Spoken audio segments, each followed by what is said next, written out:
Kita juga akan pantau selain jalur darat yang dipilih oleh para pemudik. Wah, Anda bisa lihat ini adalah antrean dari kendaraan yang akan masuk ke Pelabuhan Merak Banten yang akan nanti menyeberang ke Sumatera lewat Pelabuhan Merak. Anda bisa lihat ini adalah pantauan udara yang kembali kami hadirkan, tapi kali ini adalah di kawasan Merak Banten. Anda bisa lihat antrean kendaraan begitu panjang untuk nanti bisa masuk ke Pelabuhan Merak.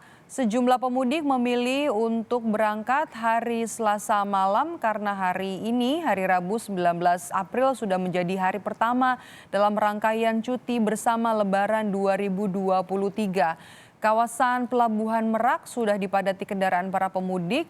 Dari pantauan udara yang kami peroleh dari tim liputan Kompas TV terlihat antrean panjang kendaraan hendak masuk ke Pelabuhan Merak Banten. Nantinya pemudik ini adalah para pemudik yang akan menuju ke sejumlah daerah di Pulau Sumatera.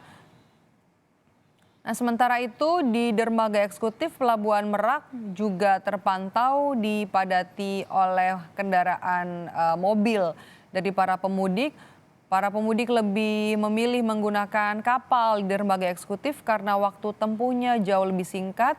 Kemudian juga antreannya jauh lebih singkat karena dermaga eksekutif ini, saudara, jumlah antreannya tidak sepanjang dari yang Anda lihat tadi, kendaraan menuju ke Pelabuhan Merak Banten. Anda bisa lihat ini adalah gambar yang kami peroleh pantauan udara dari dermaga eksekutif di Pelabuhan Merak Banten.